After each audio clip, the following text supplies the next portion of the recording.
Hi ಎಲ್ರಿಗೂ ನಮಸ್ಕಾರ. Welcome back to my YouTube channel. ನಾವಿವತ್ತು ಸೌತಡ್ಕ ಮಹಾಗಣಪತಿ ದೇವಸ್ಥಾನಕ್ಕೆ ಹೋಗ್ತಾ ಇದ್ದೀವಿ. ನಾನು ನೆನ್ನೆ ಹೇಳ್ದಂಗೆ ಬೆಳಗ್ಗೆ 5 ಗಂಟೆಗೆ ಬಿಸಿನೀರು ಬರುತ್ತೆ ಅಂತ ಹೇಳಿದ್ರು, ಬಟ್ ಫಾರ್ ಸಮ್ ರೀಸನ್ಸ್ ಬಂದಿಲ್ಲ. ಆದರೂ ನಾನು ಸ್ನಾನ ಮಾಡ್ಕೊಂಡು ಎದ್ದು ರೆಡಿ ಆಗಿಬಿಟ್ಟಿದ್ದೀನಿ. ಯಾಕಂದರೆ ತುಂಬ ಮಳೆ ಇರೋದ್ರಿಂದ ಅವ್ರು ಹೇಳೋ ಪ್ರಕಾರ ಕಾಯ್ದಿಲ್ಲ ನೀರು ಅಂತ ಹೇಳಿದ್ರು. ಸೊ ನಾವು ಜಾಸ್ತಿ ಅದನ್ನೆಲ್ಲ ಕ್ವಶನ್ ಮಾಡ್ಕೊಂಡು ಕೂತ್ಕೊಳ್ಳೋಕೆ ಹೋಗಲಿಲ್ಲ. ಬಿಕಾಸ್ ನಾವು ಅರ್ಜೆಂಟ್ ದೇವಸ್ಥಾನಕ್ಕೆ ಹೊರಡ್ಬೇಕಿರೋದ್ರಿಂದ ನಾವು ಅದನ್ನೆಲ್ಲ ಏನೂ ಕೇಳೋಕ್ಕೆ ಹೋಗಲಿಲ್ಲ. ತಣ್ಣೀರಲ್ಲೇ ಸ್ನಾನ ಮಾಡ್ಕೊಂಡು ಇವಾಗ ಹೊರಟಿದ್ದೀವಿ. 5 ಗಂಟೆಗೆ ಎದ್ದಬೇಕಿತ್ತು. ನನಗೆ 4 ಗಂಟೆಗೆ ಎಚ್ಚರಿಕೆ ಆಗಿತ್ತು. ಹಾಗಾಗಿ ಒಂದು 4:45 ನಾನು ಎದ್ಬಿಟ್ಟೆ. ಸೊ 4:45 ಎದ್ದು ನಾನು ಸ್ನಾನ ಮಾಡಿ ಇವಾಗ ರೆಡಿ ಆಗಿದ್ದೀವಿ. ನಾವು ಅಂದ್ಕೊಳ್ತಾ ಇದ್ದೀವಿ ಇಲ್ಲಿಂದ ಇವಾಗ ನಾವು ಸೌತಡ್ಕ ಮಹಾಗಣಪತಿಗೆ ಡೈರೆಕ್ಟಾಗಿ ಹೋಗ್ಬಿಡೋಣ ಅಂತ. ಕೇಳಬೇಕು ಯಾರನ್ನಾದ್ರೂ, ಇಲ್ಲಿಂದನೇ ನಾವು ಡೈರೆಕ್ಟಾಗಿ ಸೌತಡ್ಕ ಮಹಾಗಣಪತಿ ದೇವಸ್ಥಾನಕ್ಕೆ ಹೋಗ್ಬೋದಾ ಅಂತ. ಹೋಗ್ಬೋದು ಅಂದರೆ ಇಲ್ಲಿಂದನೇ ಹೊರಟ್ಬಿಡ್ತೀವಿ. ಬಿಕಾಸ್ ಮತ್ತೆ ಧರ್ಮಸ್ಥಳಕ್ಕೆ ಹೋಗಿ ಅಲ್ಲಿಂದ ವಾಪಸ್ ಬಂದು ಹೋಗೋದಕ್ಕೆ ಸ್ವಲ್ಪ ಕಷ್ಟ ಆಗುತ್ತಲ್ಲ, ಮಳೆ ಬೇರೆ ಬರ್ತಿದೆ. ಹಾಗಾಗಿ ಇಲ್ಲಿಂದನೇ ಹೋಗೋಣ ಅಂತ ಡಿಸೈಡ್ ಮಾಡ್ಕೊಂಡಿದ್ದೀವಿ. ಬಟ್ಟೆ ಯಾವುದು ತಂದಿರಲಿಲ್ಲ. ನೆನ್ನೆ ನಾವಿಲ್ಲಿ ಉಳ್ಕೊಳ್ಳೋ ಪ್ಲಾನೇ ಇರಲಿಲ್ಲ. ಬಟ್ಟೆ ಎಲ್ಲ ಯಾವುದು ನಾನು ತಂದೇ ಇಲ್ಲ. ಫೋನಿಗೆ ಚಾರ್ಜು ಹಾಕಿಲ್ಲ. ಒಂದು 40% ಅಷ್ಟಿದೆ ಅಷ್ಟೇ ಚಾರ್ಜು. ನೆನ್ನೆ ಹೇಳಿದ್ದೆ ಆಚೆ ವ್ಯೂ ಹೇಗಿದೆ ತೋರಿಸ್ತೀನಿ ಅಂತ. ಇನ್ನೂ ಮಳೆ ಬರ್ತಿದೆ. ಇಲ್ಲಿ ಗ್ಲಾಸಲ್ಲೆಲ್ಲ ಮಳೆ ನೀರೇ ಇರುತ್ತೋ ನನಗೆ ಗೊತ್ತಿಲ್ಲ. ಬಟ್ ನಾನು ಹೇಗೆ ವ್ಯೂ ಕಾಣುತ್ತೋ ಹಾಗೆ ತೋರಿಸ್ತೀನಿ. ರೂಮಿಂದ ಆಚೆ ಜಾಗ ಹೇಗಿದೆ ಅಂತ ನಾನು ತೋರಿಸ್ತೀನಿ. ಅದಾದ ತಕ್ಷಣ ನಾವು ಸ್ಟ್ರೈಟ್ ಸೌತಡ್ಕ ಮಹಾಗಣಪತಿ ದೇವಸ್ಥಾನಕ್ಕೆ ಹೋಗ್ತಾ ಇದ್ದೀವಿ. ಆಚೆ ವ್ಯೂ ಹೇಗಿದೆ ಅಂತ ತೋರಿಸ್ಬಿಡ್ತೀನಿ ಫಸ್ಟ್. ನೋಡಿ, ಕಿಟಕಿಯಿಂದ ಆಚೆ ಈ ಥರ ಕಾಣಿಸುತ್ತೆ. ಆ ಕಡೆ ಸುಬ್ರಹ್ಮಣ್ಯ ಸ್ವಾಮಿ ದೇವಸ್ಥಾನಕ್ಕೆ ಹೋಗುವಂಥ ರೋಡ್ ಕಾಣಿಸುತ್ತೆ. ಈ ಕಡೆ ಸೈಡು ಸ್ವಲ್ಪ ಜಾಸ್ತಿ ಮರ ಗಿಡ ಇದೆ. ಸ್ವಲ್ಪ ಝೂಮ್ ಮಾಡಿದ್ದೀನಿ, ಹಾಗಾಗಿ ಮರ ಗಿಡಗಳೆಲ್ಲ ಇನ್ನೂ ಸ್ವಲ್ಪ ಕ್ಲಿಯರಾಗಿ ಕಾಣಿಸ್ತಾ ಇದೆ. ಇದು ನಮ್ಮ ವಸತಿ ಗೃಹ. ನಾವು ಉಳ್ಕೊಂಡಿದ್ದ ರೂಮಿಂದ ಆಚೆ ಬಂದು ನೋಡಿದಾಗ ನಮಗೆ ಫಸ್ಟು ಈ ಲಿಫ್ಟ್ ಕಾಣಿಸುತ್ತೆ. ಅದ್ರ ಎದುರುಗಡೆ ಇದೊಂದು ದೊಡ್ಡ ವಿಂಡೋ ಕಾಣಿಸುತ್ತೆ. ಜೊತೆಗೆ ಬೇರೆ ರೂಮ್ಗಳು ಕಾಣಿಸುತ್ತೆ, ಮತ್ತು ಮೆಟ್ಲುಗಳು ಕಾಣಿಸುತ್ತೆ, ಮತ್ತು 4 ಚೇರ್ಗಳಿದೆ. ಈ ಕಡೆ ಕಿಟಕಿಯಿಂದ ವ್ಯೂ ಹೇಗೆ ಕಾಣುತ್ತೆ ಅಂತ ತೋರಿಸ್ತೀನಿ.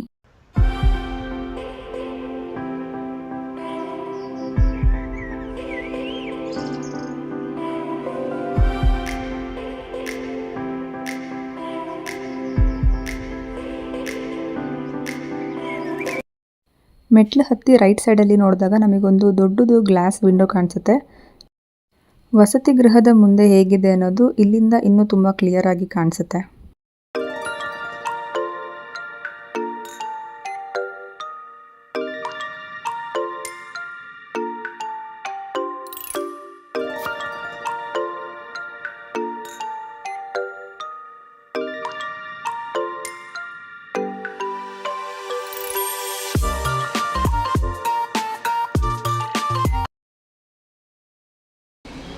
ನೋಡಿ, ಇದು ಇಲ್ಲಿಂದ ಆಚೆ ಹೇಗೆ ಕಾಣಿಸ್ತಿದೆ ಅಂತ. ಇಲ್ಲಿಂದ ಆಚೆ ಸ್ವಲ್ಪ ಚೆನ್ನಾಗಿದೆ. ತಿಂಡಿ ತಿನ್ನೋದಕ್ಕೆ ಟೈಮ್ ಇರಲಿಲ್ಲ. ಟೈಮ್ ಆಗಿಬಿಡುತ್ತೆ ಅಂತ ಬೇಗ ಹೊರಟ್ವಿ. ಯಾಕಂದರೆ ಹಿಂದಿನ ದಿನ ಸುಬ್ರಹ್ಮಣ್ಯ ಸ್ವಾಮಿ ದೇವಸ್ಥಾನಕ್ಕೆ ಬಂದಾಗ ಸಂಜೆ 6 ಗಂಟೆ ಆದಮೇಲೆ ಬಸ್ಗಳೇ ಇರಲಿಲ್ಲ. ಹಾಗಾಗಿ ಇವತ್ತು ಸಹ ಸಂಜೆ 6 ಗಂಟೆವರೆಗೂ ನಾವು ಅಲ್ಲಿ ಉಳ್ಕೊಂಡ್ರೆ ಬಸ್ ಸಿಗಲ್ವೇನೋ ಅನ್ನೋ ಭಯದಲ್ಲಿ ಬೇಗ ಹೋಗಿ ಬೇಗ ಬರೋಣ ಅಂತ ಪ್ಲ್ಯಾನ್ ಮಾಡಿ ಹೊರಟ್ವಿ. ಮಳೆ ಬಂದು ಕೆರೆಗಳೆಲ್ಲ ತುಂಬಿದೆ. ವಾತಾವರಣ ಅಂತೂ ತುಂಬಾ ಫ್ರೆಶ್ ಅಂತ ಅನ್ನಿಸ್ತಿತ್ತು.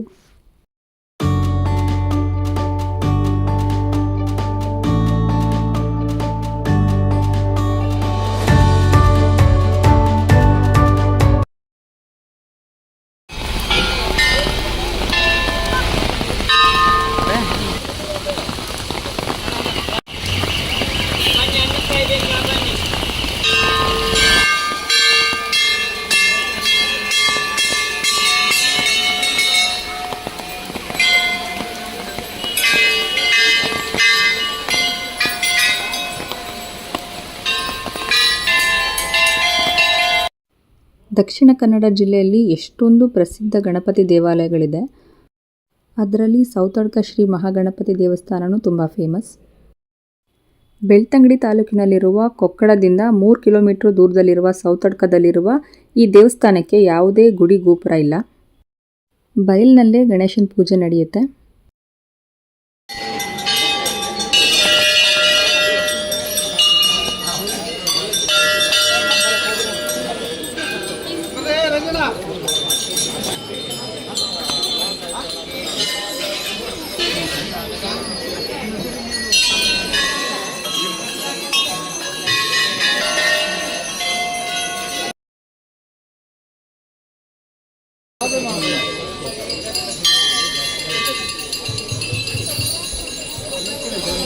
ಸುಮಾರು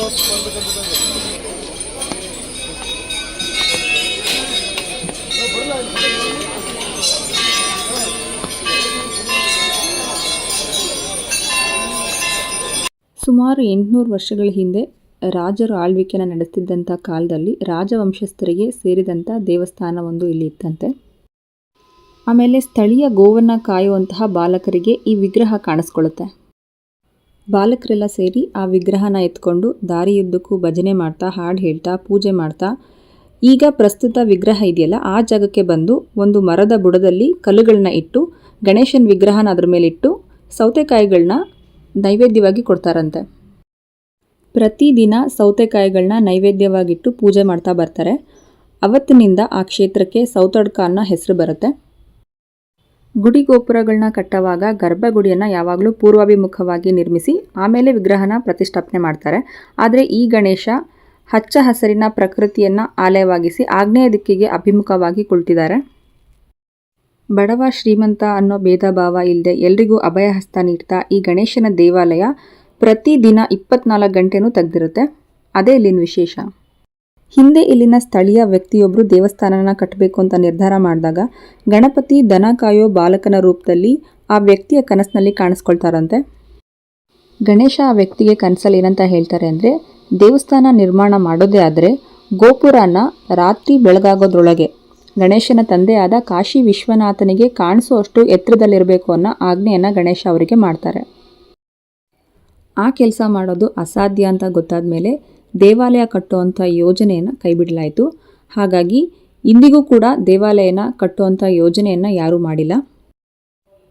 ಈ ದೇವಸ್ಥಾನಕ್ಕೆ ನಾವು ಎಂಟ್ರಿ ಆದ ತಕ್ಷಣ ದೇವಸ್ಥಾನದ ಆವರಣದಲ್ಲಿ ಎಷ್ಟೊಂದು ಗಂಟೆಗಳನ್ನ ಕಟ್ಟಿರೋದನ್ನು ನಾವು ನೋಡಿದ್ವಿ. ದೇವಸ್ಥಾನದಲ್ಲಿ ಗಂಟೆ ಏನಕ್ಕೆ ಕಟ್ತಾರೆ ಅಂದರೆ ಭಕ್ತಾದಿಗಳು ತಮ್ಮ ತಮ್ಮ ಇಷ್ಟಾರ್ಥಗಳನ್ನ ಬೇಡ್ಕೊಂಡಿರ್ತಾರೆ.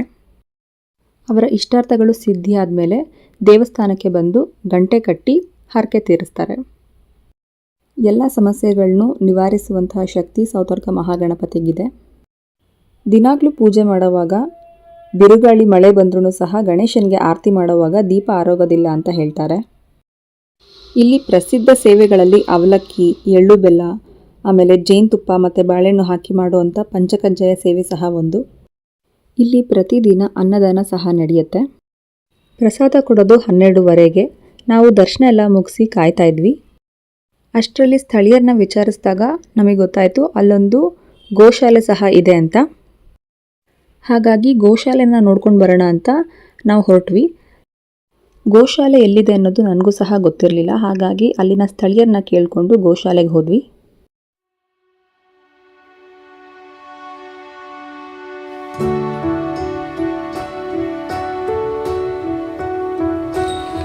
ಗೋಶಾಲೆಲ್ಲಿದೆ ಈ ಕಡೆ, ಹಿಂಗೆ ಹೋಗೋದು ಅಷ್ಟೇ. Thank you. ಇಲ್ಲೇ ಮುಂದೆ ಇದೆ.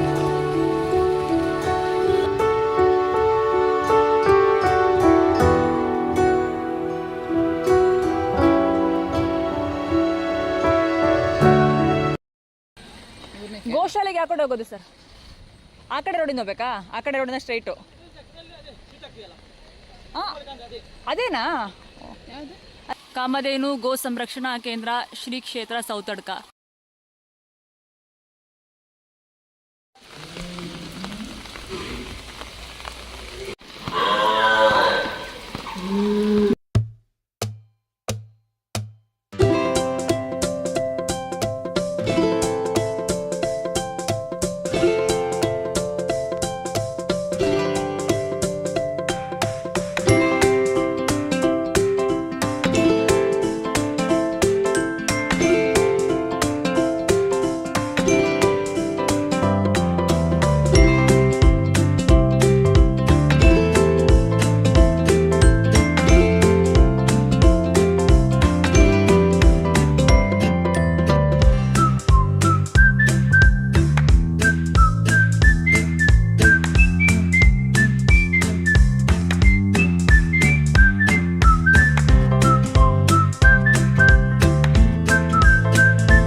ಗೋಶಾಲೆ ಅನ್ನೋ ಪದದಲ್ಲಿ ಗೋ ಅಂದರೆ ಹಸು ಮತ್ತು ಶಾಲಾ ಅಂದರೆ ಆಶ್ರಯ ಸ್ಥಳ, ಅಂದರೆ ಹಸುಗಳು, ಕರುಗಳು ಮತ್ತು ಎತ್ತುಗಳಿಗೆ ಇದು ವಾಸಸ್ಥಾನ.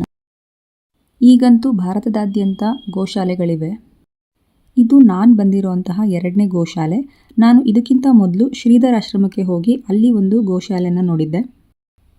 ಅಲ್ಲಿದ್ದ ಹಸುಗಳು ಜಾಸ್ತಿ ಸಾಧು ಹಸುಗಳು, ಬಟ್ ಇಲ್ಲಿ ಸ್ವಲ್ಪ ಹಸುಗಳು ಜೋರಾಗಿದ್ವು. ಅಲೆದಾಡ್ತಿರೋ ಹಸುಗಳನ್ನ ರಕ್ಷಿಸಿ ಅವುಗಳನ್ನ ಗೋಶಾಲೆಯಲ್ಲಿ ಬೆಳೆಸ್ತಾರೆ.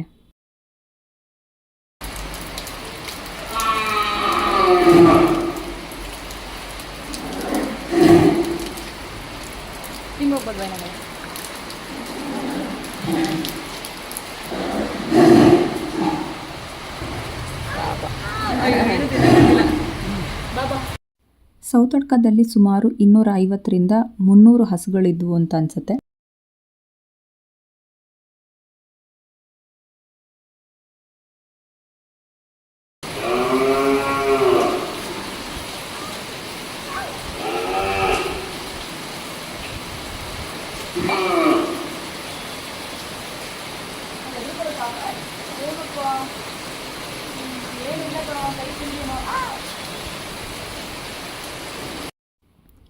ಅನುತ್ಪಾದಕ ಹಸುಗಳನ್ನು ಕಸಾಯಿಖಾನೆಗೆ ಕಳಿಸುವುದನ್ನು ತಡೆಯೋದಕ್ಕೋಸ್ಕರ ಸರ್ಕಾರ ರಾಷ್ಟ್ರೀಯ ಗೋಕುಲ್ ಮಿಷನ್ ಅನ್ನು 2014ರ ಮಧ್ಯದಲ್ಲಿ ಪ್ರಾರಂಭ ಮಾಡುತ್ತೆ.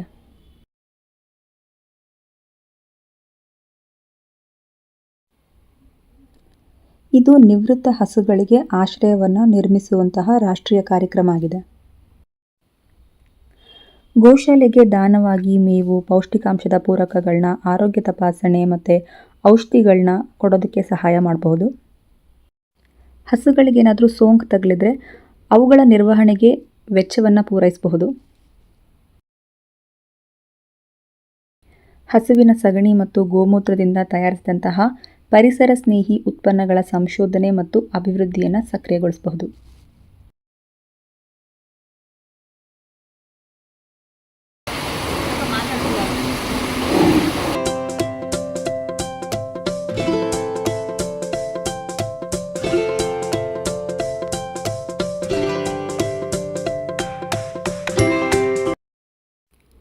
ನಮ್ಮ ಜೀವನದಲ್ಲಿ ಜನ್ಮದಿನಗಳನ್ನ ಮತ್ತು ವಾರ್ಷಿಕೋತ್ಸವಗಳಂತಹ ವಿಶೇಷ ಸಂದರ್ಭಗಳನ್ನ ಇನ್ನೂ ಸ್ಪೆಷಲ್ ಮಾಡಬೇಕು ಅಂದರೆ ಇಲ್ಲಿಗೆ ಬಂದು ನಮ್ಮ ಕೈಲಾದಷ್ಟು ಸಹಾಯನ ನಾವು ಮಾಡಬಹುದು. ನಾವು ಸಣ್ಣ ಸಹಾಯ ಮಾಡಿದ್ರೂ ಅದು ಒಂದು ಅರ್ಥಪೂರ್ಣ ಕೊಡುಗೆಯಾಗಿರುತ್ತೆ. ಇಲ್ಲಿಗೆ ಬಂದು ಸಹಾಯ ಮಾಡಬೇಕು ಅಂತ ಏನಿಲ್ಲ.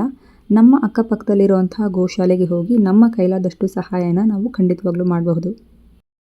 ಇಲ್ಲಿಗೆ ಬರೋಕ್ಕಾಗಿಲ್ಲ ಅಂದರೂ ಪರವಾಗಿಲ್ಲ, ವೆಬ್ಸೈಟ್ಗಳ ಮೂಲಕ ನಮ್ಮ ಕೈಲಾದಷ್ಟು ಸೇವೆಯನ್ನು ನಾವು ಮಾಡಬಹುದು.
ಕೈ ಕೊಡ್ಬೇಡ, ಕಚ್ಚಿತ್ತು.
ಗೋಶಾಲೆನ ನೋಡಿದ್ದಾಯಿತು. ಇವಾಗ ಸ್ಟ್ರೈಟಾಗಿ ಗಣಪತಿ ದೇವಸ್ಥಾನಕ್ಕೆ ಹೋಗ್ತಾ ಇದ್ದೀವಿ. ಗೋಶಾಲೆಯಿಂದ ನಾವು ದೇವಸ್ಥಾನಕ್ಕೆ ನಡ್ಕೊಂಡೇ ಹೋಗಬಹುದು. ತುಂಬ ದೂರ ಏನಿಲ್ಲ, ಹಾಗಾಗಿ ನಾವು ನಡ್ಕೊಂಡು ದೇವಸ್ಥಾನಕ್ಕೆ ಹೊರಟ್ವಿ.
ದೇವಸ್ಥಾನಕ್ಕೇನೋ ವಾಪಸ್ ಬಂದ್ವಿ. ಇಲ್ಲಿ ಪ್ರಸಾದಕ್ಕೋಸ್ಕರ ಕಾಯ್ತಾ ಇದ್ವಿ. ಬಟ್ ಸ್ವಲ್ಪ ಎಮರ್ಜೆನ್ಸಿ ಇದ್ದಿದ್ದರಿಂದ ನಾನು ಸೌತಡ್ಕ ಗಣಪತಿ ದೇವಸ್ಥಾನದಿಂದ ಸ್ಟ್ರೈಟಾಗಿ ಬೆಂಗಳೂರಿಗೆ ಬರಬೇಕಾಯಿತು.